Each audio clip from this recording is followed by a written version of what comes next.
Que negócio é esse, Sebrae? Que negócio é esse, Sebrae? Que negócio é esse, Sebrae? Que negócio é esse, Sebrae? Olá, pessoal, eu sou Karina Pereira e está começando o episódio 61 do podcast Que Negócio é esse, Sebrae? Você sabia que as formas de pagamento que a sua empresa oferece são decisivas na hora do cliente fechar a compra?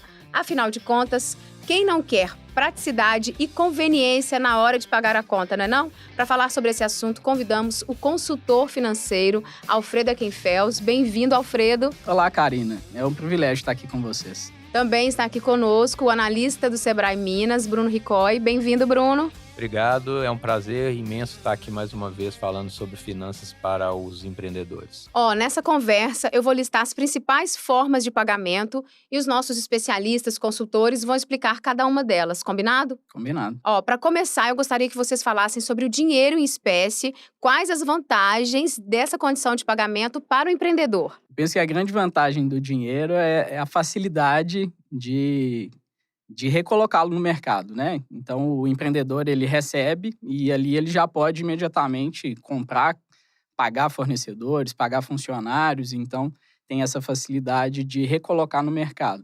E também não tem custo, né? Receber em dinheiro não tem custo. Dinheiro é sempre dinheiro, né, Karina? É a melhor das opções que a gente tem hoje de recebimento, mas a gente também tem que pensar que o dinheiro em espécie, ele também gera um risco ali quando a gente está pensando num comércio, né? A gente tem riscos de assalto, de roubo, então o dinheiro cada vez ele está menos circulante fisicamente. Mas ainda assim, ele é a forma melhor e mais líquida de recebimento nos pequenos negócios. A segunda opção seria cheque. Cheque, assim, de um modo geral, ele está caindo Tá em desuso, né? Mas uma vantagem dele é que, se ele for à vista, você consegue hoje depositar ele na mesma hora. A maioria dos bancos que tem aplicativos, você consegue tirar uma foto, não precisa mais daquela burocracia de ir no banco para depositar. E essa é uma vantagem do cheque hoje. Karina, o cheque, né, que ele foi tão utilizado no passado, ele está cada vez, como você bem disse, ele está cada vez caindo em desuso, está só diminuindo a quantidade, porque ele tem um grande problema que é, no Brasil, né, a legislação não é tão apurada igual em outros países, onde a obrigação, quando a pessoa dá um cheque, ela tem aquela obrigação de pagar. Incorre realmente em algumas questões na pessoa física ou na pessoa jurídica, mas realmente não tem tanto risco para a pessoa. Ela vai ficar com o nome sujo e tudo. Então, assim, não tem uma garantia de recebimento para o empreendedor referente àquilo. No passado, eles utilizavam muito cheque e cheque pré-datado, que é uma coisa. Cheque pré-datado e até parcelado, que é uma Que não coisa. existe, né? É uma coisa inventada no Brasil, né? É o nosso jeitinho brasileiro para as coisas. A gente começou a fazer o parcelamento com cheque e as empresas gostavam do cheque parcelado porque eles acabavam utilizando aqueles cheques que estavam lá na mão para pagar os seus fornecedores. Então, às vezes, eles faziam compra e os fornecedores também recebiam aqueles cheques que estavam ali dos seus clientes e acabavam realmente não precisando de tirar o dinheiro para fazer aquela compra. Então, já deixava alguns. E também você podia fazer, por ser um título de crédito, você podia fazer um desconto daquele cheque no banco e tudo.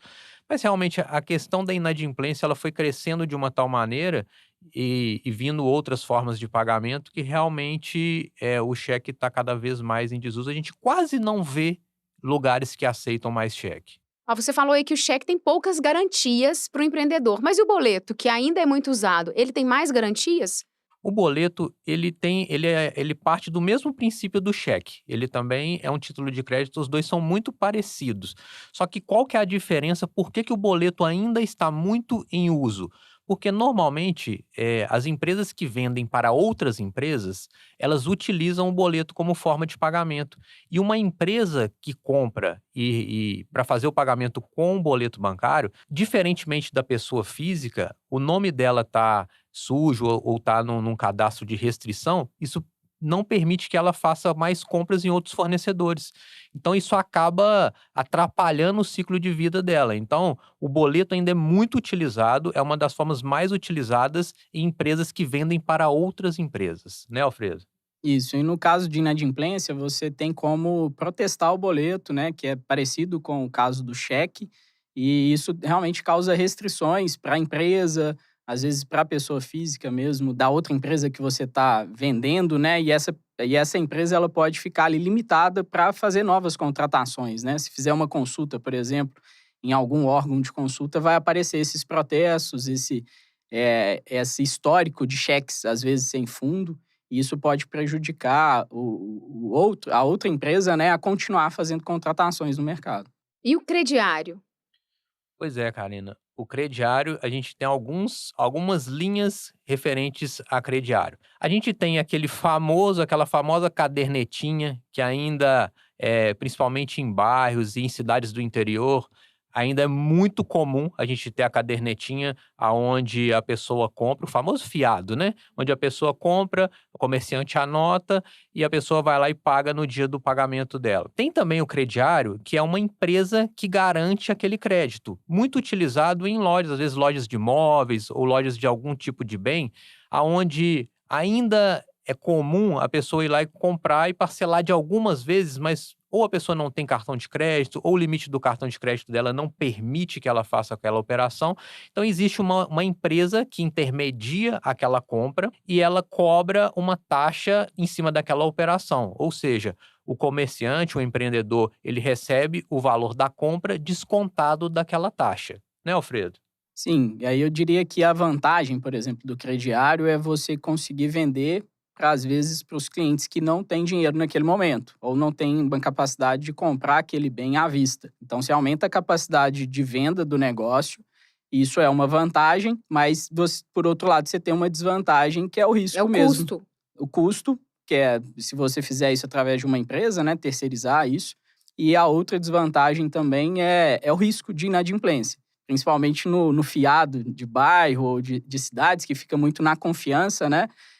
Você fica ali um pouco limitado. Se o cliente não te pagar, você vai ter que tentar cobrar ali de forma amigável, né? Isso pode atrapalhar o fluxo de caixa do empreendedor. Das formas de pagamento, essa deve ser que tem um índice maior de inadimplência, né? Com certeza. Se você for pegar, por exemplo, o fiado, que é o que a gente está falando, aquela cadernetinha, é cada vez mais comum isso estar diminuindo. Então, a gente até faz uma conscientização com referência aos empreendedores, mostrando para eles o risco, porque, por exemplo, no cheque ou no boleto que a gente falou anteriormente, ele ainda te dá uma condição de você protestar, de você levar isso para uma empresa para negativar o nome da pessoa, do emitente, mas realmente na caderneta ela não tem como. Então a pessoa não pagou, ela ficou inadimplente por alguma coisa, ela não vai pagar e você teoricamente não vai receber.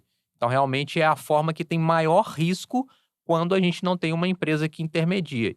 E é importante o empreendedor também entender que essa empresa que intermedia, ela tem uma taxa. Então, é importante saber, olha, vale a pena eu receber a minha compra descontado dessa taxa para aí sim ele tomar a decisão se ele vai ou não optar por essa linha. E algo legal de falar sobre isso também é que agora é permitido por lei você trabalhar com valores diferentes, de acordo com a condição de pagamento. Um ponto importante aí para o empreendedor também é colocar no cálculo do preço dele de venda essa diferença. Se ele estiver vendendo no crediário, ele precisa embutir ali o custo que ele vai ter com isso e também o próprio risco da inadimplência, né?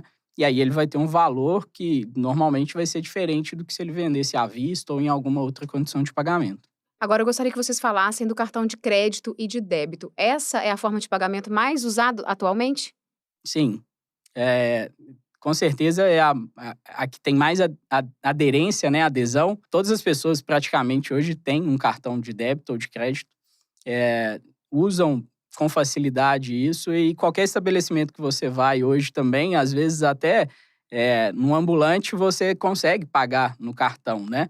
Então é a mais popular, é uma das mais comuns. Tem as vantagens de realmente todo mundo praticamente tem, então você ofertar essa condição de pagamento é bom para o seu negócio, para o seu empreendimento, porque a maioria dos seus clientes tem o cartão de débito ou de crédito. Outra vantagem é a possibilidade de parcelar também, aqui já com mais segurança do que no crediário, porque a operadora de cartão ela garante aquela compra.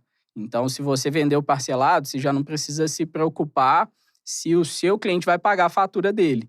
Porque você, como estabelecimento, você tem essa garantia ali do recebimento. Então, essa é uma vantagem. Eu diria que uma desvantagem seria na venda parcelada, você receber em parcelas picadas, né? Então, se você vendeu em 12 vezes, no seu fluxo de caixa, normalmente você vai receber em 12 parcelas também. Existem formas de você antecipar isso com um custo, que aí seria uma outra desvantagem. Se você antecipa esses recebíveis, você vai perder mais uma parte desse dinheiro. Karina, e assim, com essa criação dos bancos digitais hoje, desburocratizou o que era para fazer o cartão de crédito. Então, isso cresceu muito a linha de cartão de crédito, porque você hoje com um celular ou com um computador, rapidamente você faz lá o seu cadastro e consegue um cartão de crédito. Isso até impactou na redução dessas cadernetas que a gente falou, porque hoje, para a pessoa não ter um cartão de crédito, é porque tem algum problema no nome dela. Então, a pessoa também vai gerar, quando ela vai gerar um crédito para a pessoa, ela pensa, poxa, se a pessoa não tem um cartão de crédito, com tanta facilidade que a gente tem hoje, realmente é porque tem um problema. E se ela não pagou o cartão de crédito, ela possivelmente não vai pagar também aquele comerciante, né? Você falou aí das ofertas de cartão de crédito. Para passar o cartão de crédito, eu preciso da maquininha. E também são muitas as ofertas de maquininhas, né? Eu queria saber o que os empreendedores devem avaliar na hora de escolher uma ou outra. Você vai nessa, Alfredo? Vou sim. É importante ressaltar aqui que, nesse momento, o empreendedor ele sai ganhando porque a gente tem uma oferta muito grande de operadoras de cartão, de bancos digitais. Então, existe uma guerra hoje nesse mercado, do qual elas estão disputando o mercado e entrando em concorrência das taxas, dos valores de aluguel, dos custos que tem ao se contratar uma máquina para ofertar, débito e crédito. Então, o empreendedor ele precisa se atentar ao tipo de operação que ele tem, porque isso é importante. Existem vários tipos de máquinas. Então, se, por exemplo, um restaurante que no horário de pico ele atende muitas pessoas e precisa, né, atender com qualidade, fazer o recebimento ali, se ele tiver uma maquininha que é lenta ou que acaba a bateria rápido, ele vai ter problema, vai gerar uma falta de qualidade no atendimento dele. Então, o tipo de maquininha é importante também você avaliar em relação ao negócio. Os custos, diretos e indiretos, seja de aluguel ou de compra da maquininha, e principalmente as taxas das bandeiras, né? Essa é a principal guerra que acontece entre as operadoras. E também o tempo de recebimento. Então, isso também pode variar dependendo do contrato que você faz. Se você vender parcelado, você vai receber parcelado. Em outros contratos, você vende parcelado e já recebe à vista, mas com uma taxa que é descontada que é maior. Então, realmente é importante entender as ofertas de cada operadora, comparar e decidir aquela que faz mais sentido para o negócio. Alfredo, sabe uma coisa que eu acho interessante também? Porque a gente fala para empreendedores de todo canto do país ou do estado, e às vezes o seguinte, como que a maquininha funciona? Ela faz uma comunicação do aparelho com a operadora. E para ela fazer isso, ela utiliza normalmente uma linha de internet. Só que é o seguinte, ela normalmente utiliza ou via cabo ou via celular. Você também tem que analisar isso. Olha, no meu estabelecimento, eu tenho uma conexão de internet que eu possa conectar essa maquininha? Porque às vezes a pessoa não pensa nisso. E por outro lado, olha, eu estou lá numa cidade do interior, tem alguns pontos que realmente a conexão de celular é muito ruim. Será que eu tenho sinal de celular compatível com o da minha maquininha? Porque outro dia mesmo eu fui num lugar no interior que realmente não tinha maquininha e a proprietária me falou, olha, a gente não tem maquininha porque a gente não tem sinal.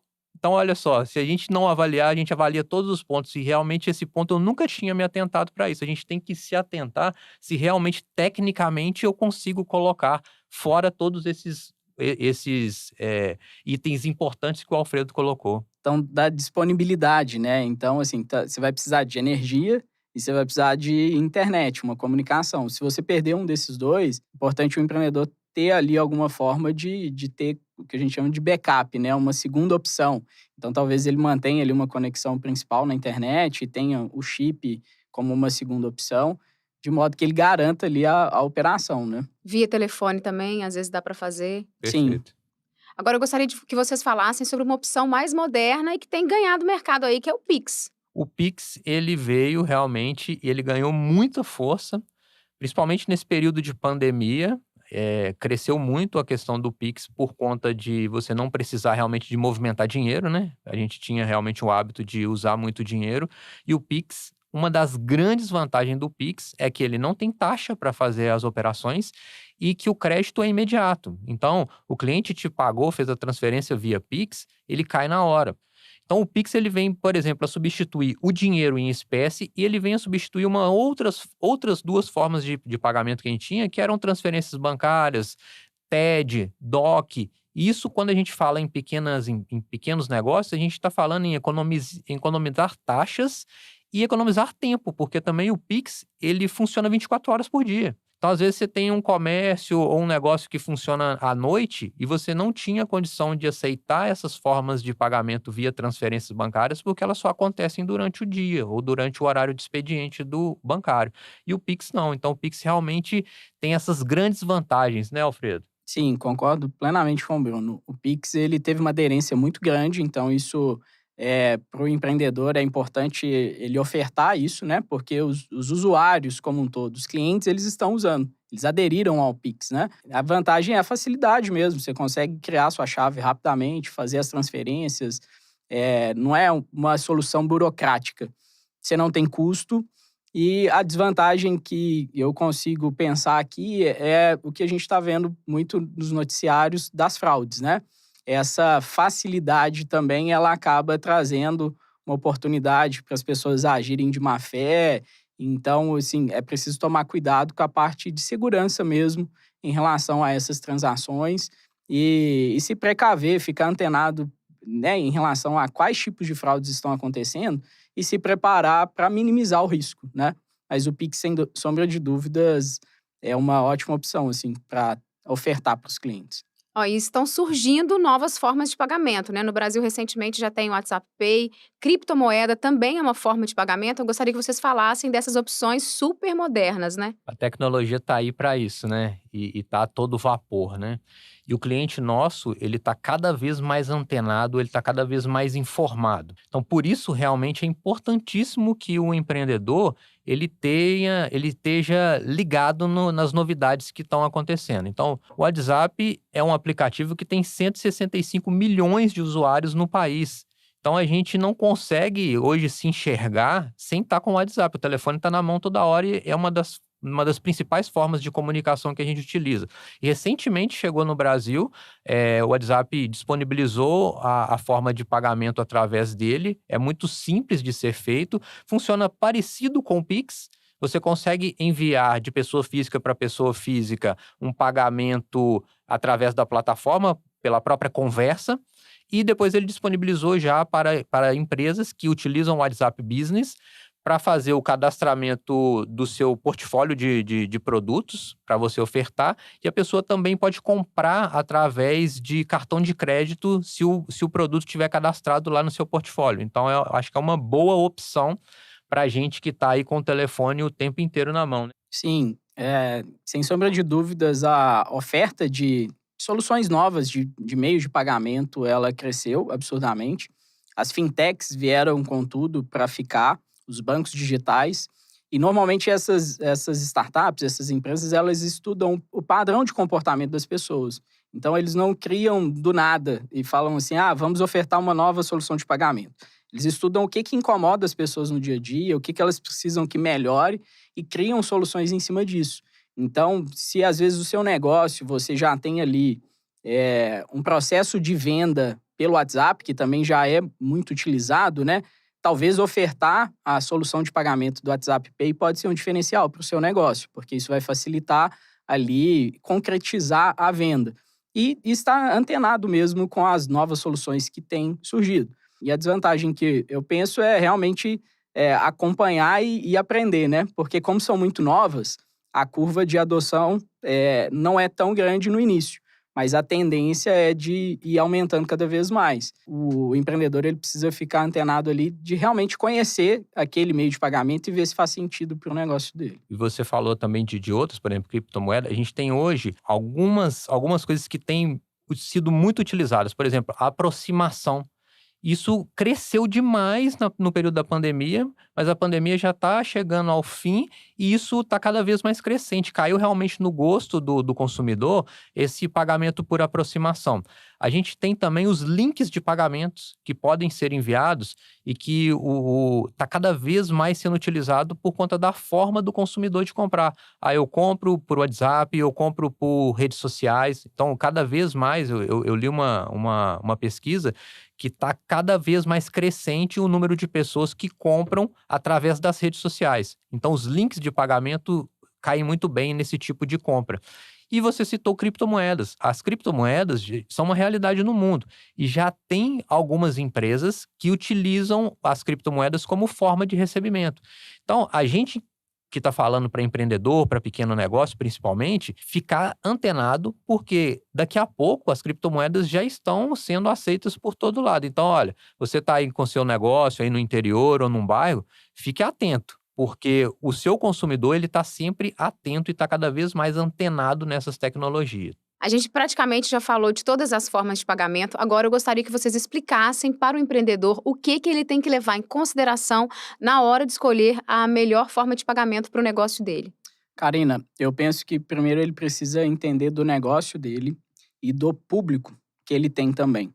Porque entendendo o público que ele tem, ele consegue entender que tipo de meio de pagamento aquele público mais usa, mais valoriza. Porque não adianta ele ofertar todas as condições de pagamento se o público dele às vezes não usa. Então, vou dar um exemplo prático aqui. Se você tem um negócio que o seu público-alvo são jovens, você tem que ir na linha das novas tecnologias, porque eles são muito antenados nisso. É óbvio que você vai ter uma composição de ofertas de meio de pagamento, mas você precisa se antenar nisso porque o jovem ele participa dessa curva de adoção rápida. Mas se o seu público-alvo ele já é pessoas de meia idade ou de terceira idade, talvez você não pode ser muito inovador, porque vai ser uma resistência de tecnologia, de receio. Eles não estão acostumados a usar esse tipo de solução. Então, assim, entender o público para decidir as formas de pagamento. E o segundo ponto que eu penso é o ponto da gestão financeira mesmo. Analisar os custos, e não só os custos, mas a questão do fluxo de caixa. Eu acho que isso é muito importante, a gente falar aqui de gestão, né? Porque às vezes a gente pode pensar só do ponto de vista econômico e pensar assim, eu vou ofertar a forma que tem menos custo. Mas às vezes para o seu negócio, se você vai dividir de 12 vezes, você precisa ver se você consegue se manter nesses 12 meses sem antecipar, por exemplo, os recebimentos. Então, analisar ali o fluxo de caixa da empresa e a parte financeira também é crucial na hora de decidir ali quais ofertas que ele vai fazer de meio de pagamento. E aí pensar na gestão disso tudo, porque se você aumenta demais esse leque, você vai ter várias plataformas que você vai ter que gerenciar o recebimento, você vai ter que acompanhar em muitos lugares, né? E se você oferta pouco, né? Se você ofertar só dinheiro e cartão, talvez você vai deixar de vender. Então, é necessário buscar um ponto de equilíbrio aí, considerando esses fatores. Acho que o Alfredo falou muito bem. A questão das taxas e tudo, eu acho que isso está muito em voga. Realmente, acho que o pessoal já presta bastante atenção. O que realmente é o mais importante, que ele também falou bem, é a questão de você entender isso dentro do seu fluxo de caixa. Porque, às vezes, o empreendedor ele não entende que quando você parcela para o seu cliente, você não vai receber aquilo na data que você tem que receber e, teoricamente, você tem que pagar o seu fornecedor numa data e você ainda não recebeu. Então, ele gera uma maior necessidade de capital de giro, ou seja, de dinheiro para pagar aquela operação. Então, isso eu acho que é fundamental de entender dentro de uma operação. Olha, eu posso financiar o meu cliente? Eu tenho dinheiro suficiente para manter essa operação aqui? Ou não, eu vou precisar de antecipar o meu cartão ou antecipar o meu crediário, mas isso tem uma taxa. Vale a pena? Essa taxa cabe no meu bolso? Vale a pena eu perder, teoricamente, esse dinheiro lá para a operadora em função de atender esse cliente? Então, eu acho que isso realmente é uma questão a ser analisada. E como os clientes devem ser bem informados sobre as formas de pagamento da empresa que estão lá no estabelecimento? Olha, a informação tem que ser o máximo possível de informação, de demonstração disso, porque ter uma placa informando, ter no seu cardápio, ter no seu site, informar o máximo possível, com maior clareza, porque dessa forma você vai estar não só atendendo a legislação, porque a legislação ela pede que você informe ao seu cliente, como também você está demonstrando para o seu cliente todas as formas de pagamento. É uma forma de realmente de fazer uma propaganda, olha, nós aceitamos nessa e nessa condição. Tanto as formas quanto as condições de pagamento que esse empreendedor trabalha. Pensando num cenário de negócios digitais, né? Você pode divulgar isso através das redes sociais, do próprio site, através da própria proposta comercial, colocando ali as informações de como que você recebe ali aquele pagamento. E igual o Bruno falou, precisa ser bem divulgado, porque no processo de tomada de decisão das pessoas, elas vão avaliar a forma de pagamento, né? Elas olham, primeiro elas querem saber o preço, depois elas querem saber de quantas vezes que parcela. Tem até um Instagram que viralizou que fala sobre isso, que tem esse áudio, né? Eu não quero saber do preço, quero saber em quantas vezes que parcela. Então, divulgar, se isso for um diferencial para o seu negócio, eu divido em 12 vezes, em 20 vezes. Divulgar com clareza isso, porque isso pode atrair mais clientes, né? Então, empreendedor, por favor, facilite a vida do seu cliente. Há consumidores mais conservadores que preferem fazer o pagamento com dinheiro ou cartão e também há os mais moderninhos que preferem as novas tecnologias. O que a gente aprendeu aqui nesse podcast é que o ideal é conhecer realmente o perfil do seu consumidor para não perder venda, não é isso? Com certeza. Muito obrigada, Alfredo, por ter aceito o nosso convite. Obrigado, Karina. Obrigado, Bruno. Foi um prazer estar aqui com vocês. Eu espero que os ouvintes, os empreendedores, possam usufruir do conhecimento que a gente compartilhou aqui e aplicar na realidade dos negócios deles. Muito obrigada, Bruno. A gente se vê em outros episódios, né? Foi um grande prazer estar aqui com você mais uma vez e aprendendo um pouco hoje com o Alfredo aqui também. Tá com problemas financeiros no seu negócio? Então vai lá no site do Sebrae, sebrae.mg e baixe conteúdos gratuitos para botar ordem na gestão financeira da sua empresa. Acesse também o YouTube do Sebrae Minas ou a sua plataforma de áudio favorita para acompanhar a nova temporada do podcast Que Negócio é Esse, Sebrae? No nosso próximo episódio, vamos descobrir quais são os negócios mais procurados para empreender no interior, hein? Eu e o nosso time de especialistas esperamos por você. Até lá! Que negócio é esse, Sebrae? Que negócio é esse, Sebrae? Que negócio é esse, Sebrae? Que negócio é esse, Sebrae?